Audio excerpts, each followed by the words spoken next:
Kung wala pa kayong susuotin sa board exam, panoodin niyo yung video na to hanggang dulo. So maraming ang nagtanong sa inyo about sa post kong ito, kaya ngayon, ika-clarify natin kung ano ba talaga dapat yung suotin sa board exam.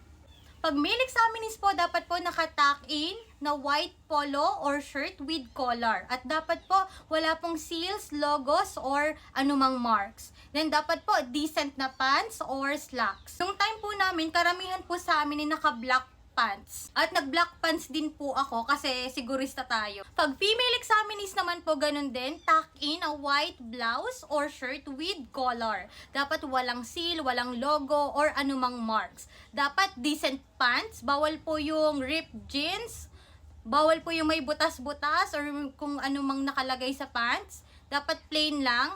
Then, it can be slacks or skirt. Then, dapat po, pag mahaba yung iyong buhok, naka-ponytail. So, during our time po, lahat po kami ay naka-ponytail. Ito po pala yung marirecommend ko sa inyong polo shirt. Kasi marami po siyang positive reviews. So, ngayon pa lang po, dapat po bumibili na po kayo ng mga polo shirt. Kasi magkakaubusan po yan, lalo na pagdating ng March. Dito po sa TikTok, nagkakahalaga lang siya ng 129 to 152. Kung bibili po kayo sa physical store, mahal po yan. Naabot po yan ng 200 pataas. Yung akin, nabili ko siya ng 220 or 320.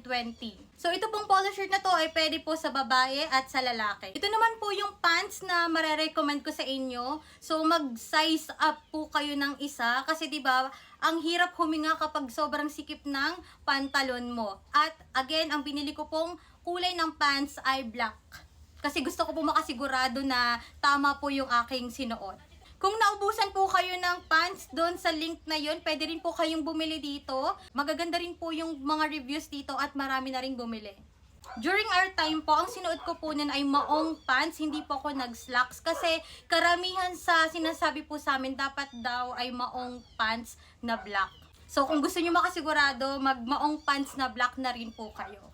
Sa lalaki po, ito po yung marirecommend kong pants kasi okay po yung kanyang review. In case po na maubusan ko yun ng stocks doon, pwede rin po dito. And since iba-iba nga po tayo ng religion, so yung iba sa atin hindi pwede mag-pants, dapat ay skirt lang. So ito po yung marirecommend ko na dress sa inyo. Again, keep in mind, dapat po below the knee yung skirt. Kung gusto nyo po ng mas mahaba pa doon, pwede rin po to. Okay din po yung mga reviews. Pati na rin po ito. As you can see naman, 95K na ang nakabili. Mga chur, always keep in mind ha, na dapat po ang inyong susuotin ay yung komportable kayo. Kasi ang hirap magsagot, ang hirap mag-isip kung hindi ka komportable sa suot mo. So, make sure po na okay po yung inyong susuotin. At ngayon naman po, i-reveal ko po yung aking lucky charm sa board exam. Lagi kasi sinasabi nila na magsuot daw ng pulang underwear. So, nagsuot din ang teacher ninyo.